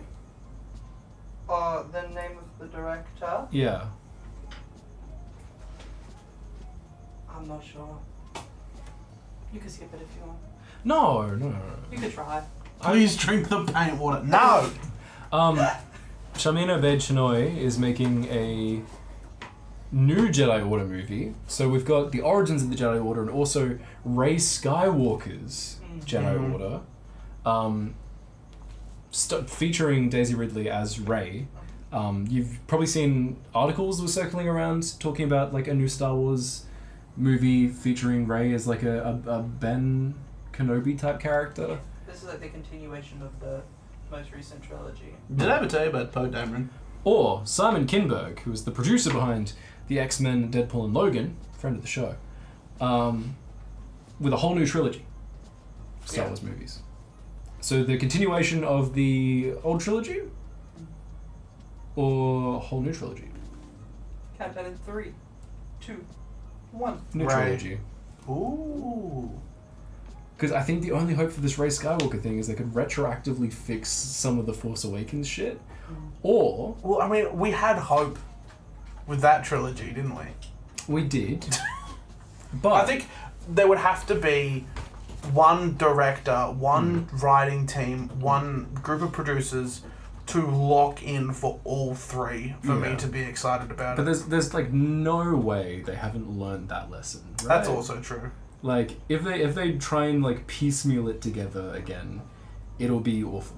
And they should know that. They have to know that. You'd think. And then we could get a return to form, and then we have a 50-50 slant. We have a good trilogy, a bad trilogy, a mostly good trilogy that's really incoherent, and hopefully a good trilogy. Could you imagine the new trilogy ends with somehow some fucking how Palpatine returned again? Somehow Darth Maul is here.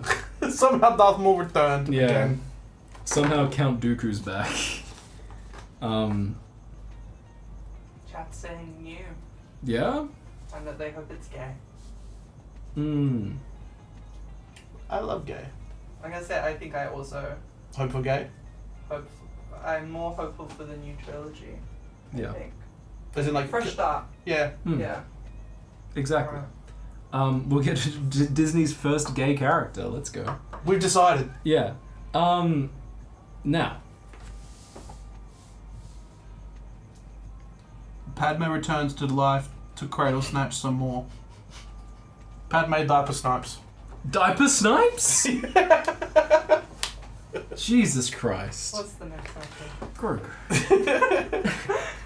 Grogu. So, next one. We've got the Star Wars Rogue Squadron movie. Will be directed by the Wonder Woman director, Patty Jenkins. Kael, no! That was fucking Zack Snyder. That was Zack Snyder and a Zionist.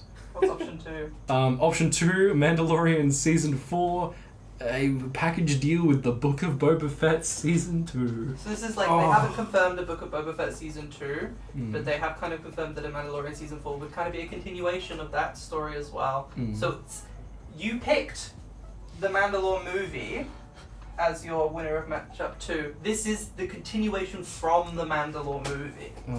So that's the thing, we're playing such a gamble with Mandalorian season 4. Yeah. Because this Mandalorian movie could wrap up the story of what's currently happened. If they're doing a season 4, it's probably gonna do the opposite. It's probably gonna be like, watch the show now. Yeah, I don't know. I think it would be fair. It would be very fair if you're like watching Mandalorian season 4, and then like 2 episodes in, it's just Book of Boba Fett now. Because that's what happened. did. That's what happened to Book of Boba Fett. Yeah. And what was option 1 again? Option 1 was a Star Wars Rogue Squadron movie. By Patty Jenkins. See, they did the Bad Batch, and that was good. And they've done like bounty hunter groups, and they're really good. I would love to see a Guardians of the Galaxy style team up, but it's in the Star Wars universe. Yeah, and you could implement some stuff from Star Wars Dark Forces. Like, just put 4 or 5 races of aliens or species or whatever that we've seen before that we genuinely love. Like, I would love it if they got a Wookiee, like, maybe a Twi'lek. Don't even have a human on screen. Just completely out the window. Obviously have a droid there. Have either a cyborg or an android, because they're not as prevalent in the Star Wars universe. But you've got General Grievous, who is a cyborg / android. I don't know which one he is. But make a D&D style ragtag Guardians of the Galaxy movie. People would eat that shit up. Yeah. People would make fan fiction for that. As you were talking, I'm gonna count down. Yeah. We've got to move on. Yeah. 3, 2, 1. Rogue Squadron. Rogue Squadron. Yeah. Gorgeous. People might not know this. I'm such a gambling man, and I'm putting my chips on that being a ragtag group of ruffians. Well, it's funny you mentioned gambling man, because next matchup is Star Wars Lando movie versus Star Wars The High Republic series. 3, 2. I missed both that. I was reading chat. Lando versus the High Republic. Lando movie versus High Republic TV show. Yeah. Okay. 3, 2, 1. Lando. High Republic could be another Andor. Absolutely could be another Andor. But I like Lando. But He's a fun guy. we haven't gotten something like Solo, a Star Wars movie, in so long. So if it's like that, and a better version of that, wasn't there at one point they were slated to release 2 movies or a movie every year? It was going to be mainline series That's and then right. Star Wars stories. That's right. They had promised they were going to do every second year was going to be a main Star Wars movie, and then they absolutely biffed it. And just friend of the show, my dad. Alrighty. This is. We're gonna. Yeah, so that was round 1. We're gonna quick fire to the end. Right. Round 2. First matchup. Mm-hmm. Tales of the Underworld versus the Mandalorian and Grogu movie. Countdown in 3, 2, 1. Underworld. Yeah, and Underworld. You wouldn't say Mandalorian. No, I was thinking about it. I was thinking about it, and I was like, Underworld or and as I was thinking about the Mando, I was like, I said it. I've got Mandalorian fatigue. Alright. Matchup 2. Maul, Shadow Lord, or Ahsoka Season 2? Oh, wait, give me a sec. That's both sides of that really cool fight scene. Alright. 3, 2, 1. Ahsoka. Maul. Really? Yeah. Really? I just think if they pour enough sauce into it. But see, I don't think that the Maul TV show, if it goes really well, I don't think it could spin off any. See, I'm thinking 4D right here, Kael. You're thinking very inside the box. You're playing checkers right now. Yeah, you're playing checkers, I'm playing chess, right? If the Ahsoka TV show does really well, that could lead into way more bigger galaxy stuff, outer galaxy stuff, and quite large Star Wars threats. Yeah, well, I guess because of Thrawn. I haven't seen Rebels, but I'm excited to watch Rebels based on the characters that are introduced in Ahsoka. We've got 1 vote in chat for Ahsoka and 1 vote in chat for Maul. Ooh. I think Star Wars is at its best when it's small scale. I think that's my like personal bias. And it seems like Darth Maul won't be small scale. I don't think they'll be able to help themselves, but it'll be a smaller scale than Rebels Season 8. I'll check the Darth More Maul. votes for Ahsoka. I'll say I also favour with Ahsoka. Oh wow. Yeah, I think Ahsoka's winning. Yeah. Well, I'm just checking the Darth Maul thing. as long as they give him his cunty little cartilage piercing, I'm in. Yeah, another vote for Ahsoka. Damn. That's nearly unanimous from chat. No, I'd say it's like pretty balanced. There was one vote for Maul. Who was the vote though? Drunken Monkey. Good vote. That's got to be like 3 It's votes. got to be like 3 votes. Yeah. That's a good thing we've got like 4 votes for Ahsoka. Fuck. The Maul TV show takes place between the Clone Wars and Star Wars Rebels. Oh. That's what I was saying. It's not an origin. Crazy. Unless It's definitely it's a crime boss, like how he rises back to power after the fall of Clone Wars. I'm gonna switch to Ahsoka Alrighty. because Ahsoka it's interesting season if 3. he's like spending all that time looking for Kenobi and then he goes and dies. Matchup 3. You have the Dawn of the Republic movie by James Mangold, the History of the Jedi movie, or the new trilogy. Count out of 3, 2, 1. New The new trilogy. trilogy. New trilogy? Yeah. Damn. Because it has the potential to be better. Alrighty. Next matchup, final matchup in this round. Rogue Squadron or the Lando movie? I think I know. Yeah. Yeah. 3, 2, 1. Rogue Squadron. Damn. Alrighty. Yeah, just the Rogue Squadron has the potential to be. Like, Lando is a cool character, and he's really cool in Solo. I definitely see him as a side character, though. I think the thought process is we're excited for like what new stories We're excited to be for told. what we've cooked up. Yeah, exactly. we're the fucking Star Wars brothers. Alrighty. We're just pitting 2 and 2 here. Tales of the Underworld or Ahsoka Season 2? Cut down in 3, 2, 1. Tales of the Underworld. Yeah. Cool. One of our finalists. Mm. And our second finalist is between New Trilogy or Rogue Squadron. Oh. See, I made a comment about we're excited about the thing that we've cooked up, but it might not be that at all. That's the issue. The issue is I'm excited about my idea of the Rogue Squadron. I think culturally a new trilogy could do a lot more. It could do a lot more damage, but it could also do a lot more healing. Yeah, I definitely think. Yeah. Anyway. 3, 2, 1. New trilogy. New Trilogy. Have a finalist. So final question. So this is what we are most excited about. Out of all of the Star Wars projects that are currently announced and geared up and ready to go, your options are Tales of the Underworld or the New Trilogy. Countdown in 3, 2, 1. The new trilogy. Crazy. It's Yeah. like, well, because it's like the scene in Almost Famous with the like lighter in the hand. It's like you could take the lighter, you know that you're getting a lighter, or you could take whatever's in the hand. It's the mystique. Anything could be in that hand. I think Kael, you persuaded me with it could be what brings Star Wars back to what it should be. Yeah. And it's just there's so, especially with what they're doing in the Star Wars universe, the next trilogy could be an Infinity War / Endgame level of trilogy because they have so many of these beloved characters, whereas realistically, the most recent trilogy was, do you like the Skywalkers? Because boy howdy, that's what you've got. We've got more Skywalker content. Yeah. We've got more like Ben Solo, and we've got Luke, and Luke's back. You like Luke? You like Luke? This guy loves Luke. I love it. But they would have put in if they would do like a big team up at like the second or third movie. I'm not fucking talking to you.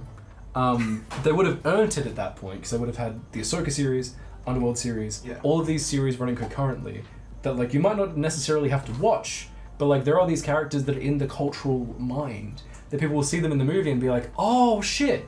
It'll be way more impactful than in like fucking The Last Skywalker where there's a bunch of ships that show up from a bunch of planets and Yeah. They're riding horses? They're riding horses on ships. Crazy. Yeah. I think the new trilogy has the potential to, like, actually, like, bring all these different loose ends to a point to actually go, like, this is where we are potentially going to take Star Wars from now on. Yeah. It's coming at a really good point where, like, Marvel mid-fatigue is, like, definitely set in. Thunderbolts could be really good, but, like, having a new project to be excited about and follow for years, I think would be really, really important for I think for nerd culture. There's just so many Star Wars, like, little things. Like, you know how there's the whole thing, like, every single character on screen has a wiki? There's that kind of shit which I think takes Star Wars too far. Like, there is that stuff, I'm like, okay, cool, you jets.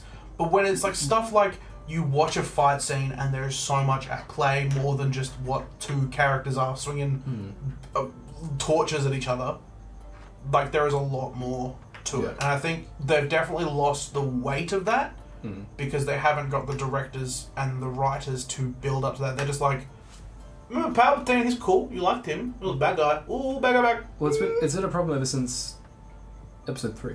Like, you have Episode 5 that ends with a big duel, and Episode 3 ends with a big duel. The problem is, Episode 5, that shit's choreographed.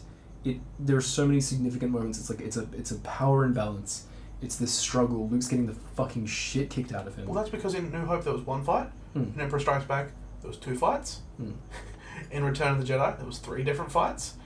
in Revenge of the Sith there was like 35. It was like because of WWE Fight Night. Yeah. Yeah. Like, they just kept amping it up. It's like, there's fights on so many different fronts. Everyone kind of decaps someone. Alrighty, we've got Discord questions piling up. Do So we? we've got rapid fire. Rapid fire. Yeah. Wow. There's Oh, fuck, okay. Which characters from the Clone Wars have gay dad vibes and which have straight mum vibes? This isn't a gender question. Anakin can have straight mum vibes. Asajj Ventress has gay dad vibes. Absolutely. Pick a straight mum, Hayden. Pick a straight mum? Pick a straight mum. Who Obi-Wan gives can- straight mum vibes in the Clone Wars? Any gender. Can be anyone. Who gives straight mum vibes? I was thinking, yeah, Obi-Wan Kenobi. Kenobi. Or what's his name? Neil. Neil? Neil's from the Clone Wars. Oh, I thought meant from Star Wars. From Clone Wars. Claude gives a racist stepdad energy. What is your favorite piece of Star Wars media? I'm gonna get you to say it at the same time, and I'm gonna count you down 3, 2, 1, just because I want to see what happens. Favorite piece of Star Wars media? 3, 2, 1. Rogue Star One. Wars, the Clone Wars, the animated series before the animated series. That hand drawn, like, Yes. you like that as well? Yes. Is it not like the best fucking, like, I would love to have, if you said to me, I will give you a screenshot that you have to plaster on your wall from that show and it will be picked at random, I would do it because every single frame of that show is a hero shot or an iconic shot and I would fucking love it. There's some stuff where Anakin's like, no, I'm being bitten by leeches, but like every other shot, so good. The Anakin and Asajj Ventress fight in the caves? They made General Grievous more than just a... Yeah. He's running down an elevator shaft, a clone trooper shoots a rocket through the elevator glass at him, he tanks that shit. He kidnaps Palpatine, kills Shaggy. Yeah, Shaggy's in it. Although, he does get his cape tied on a train and get like, what? Yeah. So you still get Goofy Grievous. Yes, it's funny, Also the but it's also clones. serious. Anakin eats bugs in it. You see Asajj Ventress' selection. Count Dooku goes to this like underground fight club on a fucking asteroid belt, sees this bald head air fucking scrapping with her bare fists and her hatred, and he's like, that's gonna be. You know those those aliens with the, like, their faces go like this and they're like the T head? Did you know that when they breathe out and they make really loud noises, they go and like the room shakes? They do that in that show. And then they do that and then they're like, oh yeah, they've got 2 lungs or they're really, really loud, and then Palpatine's like, I heard. Funniest joke in Star Wars. And also Scourge. Yes. Bounty Hunter, huge armor, has this like jousting thing against Obi-Wan in clone armor, by the way. Looks sick. Turns out, bunch of worms. Mace Windu uses super battle droids as speed bags. As borderline fleshlights. He doesn't have a lightsaber, he's just like, shoot. But I don't like Star Wars. So that was the second question. Dream Fortnite collab in 3, 2, 1. Pope Arcane. Francis. It's an Arcane. Give us my fucking Vice skin. Give it back. Pope Francis. The glider would go crazy. Revive him, please. The glider. Question for Grogu: do you think your suffering will ever end?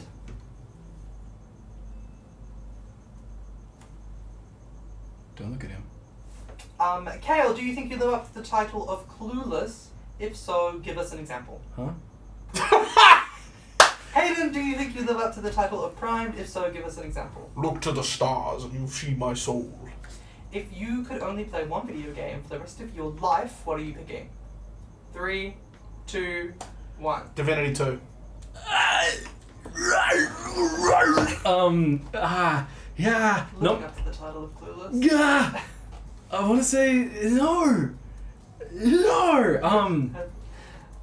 And why is it Crash Bandicoot? It's not Crash Bandicoot. It's fuck. 3. Dragon Age Origins. Alright. Who is your favorite Adventure Time character? I've never watched Adventure Time. Pick from Vibes. I like Jake the Finn. Jake the No, dog. it's Finn the dog, isn't it? Finn. Finn the dog and Jake the human. You give Jake the dog vibes. Thanks, Mum. I like the guy who's like always on the wall. I don't know any of his story, but there's like a 2D guy that's just cast on the wall. I like him. He's cool. Isn't that like the meme where the guy's sitting in the room and the room's on fire? There's a dog and No idea. we saw it on The dog in the No, That's remember? not from Adventure Time. Oh, it's not? Never mind. No. If you could only play one TTRPG for the rest of your life, what are you picking? 3, 2, 1. I mean, I was reading the chat. If I was reading the If you chat. only play one TTRPG for the rest of your life, what are you picking? The My Little Pony RPG. Okay. If you could only play one skirmish game for the rest of your life, what are you picking? 3, 2, 1. Laser Shatterpoint. tag? It's not The fuck is a skirmish game? like Marvel MCG. Crisis. Halo Reach. Marvel Crisis, Shatterpoint, Warhammer, Team. like the smaller Oh. like kill team and stuff. Is it Marvel Crisis? Yeah, it's the only one I've played. If I did play Star Wars Shatterpoint, it'll probably be that. I've seen the rules for Shatterpoint, and boy howdy. Yeah, that's cool. Would you rather glue a mini together or glue your finger together / wrap? Would you rather finger the glue together, or Or mini? figure me. If you could eat any bug, which would you eat? If it was edible, or I've eaten a No, you just. I've eaten a cockroach before. Not a cockroach, a cricket. If you could, I've eaten a eat cricket any before. bug. If a Slater was like dog Emperor's sized? New Groove? Yes. Yes. That. Yes. That bug. Yes. Yeah. Yes, that Yeah. one. Where I you would eat that one. Hit it with a spoon and it. A llama? If you could kiss any bug, which would you? A bumblebee queen. Bumblebee Queen. Okay, I was thinking. Praying mantis. Okay. And then if you want to be eaten afterwards? Doesn't everyone? Okay. That's some aftercare. If you could just look at any bug, which would you look at? Right now. You want to look at a bug right now? 3, 2, 1. Japanese rhino beetle. I was going to say tarantula. That's a fluffy. What are your thoughts on Adventure Time in Fortnite? Sub-question on a scale of 1 to 10. I was reading chat. I think it's probably one of the best cartoon to Fortnite adaptations we've seen. I was reading 8 chat. out of 10. Context quiz. What? What are your thoughts on Adventure Time in Fortnite? I don't like Adventure Time. I missed the boat. I don't like it. It's like a 1. Get it out of my game. I don't want it. Just the defeated. It's like a 1. You just say one, my brother. This is a bit more. This is the final question. How silly do you think that the Jake and Finn skins from Adventure Time look compared to the rest of Fortnite skins? How silly I don't do you like Adventure Time. If this was me liking Adventure Time and that was me not liking Adventure Time, I'd be that way. I don't like it. How do you think they look silly? Yes. But Hayden, we don't have a BMO back bling. Don't you have opinions on that? I don't care that Jake the dog can turn himself into a glider. I don't care that Finn's swords in the game. I don't care. I understand You want to have your favourite collab. It's not my favourite, so I don't care for it. Hayden Beach Cooper hates lesbians. What? No! I love lesbians. Lesbians added to Fortnite. Hayden quoted, "I do not care." You heard it here first. Don't like Adventure Time. Oh. It was on Cartoon Network, and I was like, cool, back to Nickelodeon I go.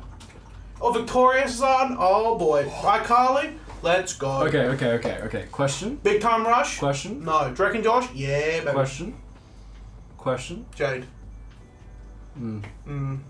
But what Nickelodeon style Fortnite collab would you fucking froth for?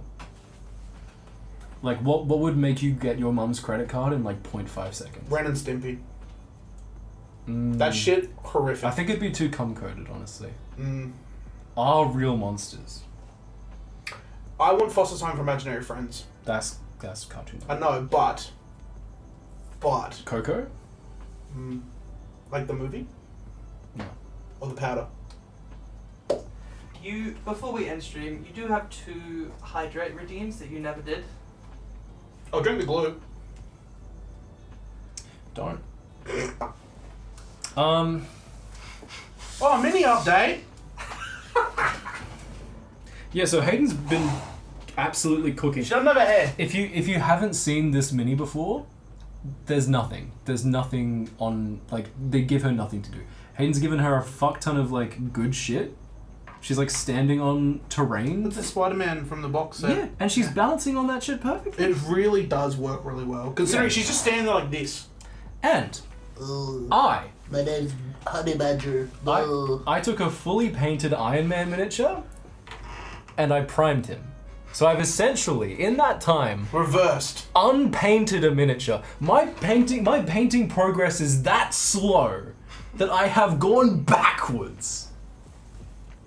7 years. I will fucking blow you.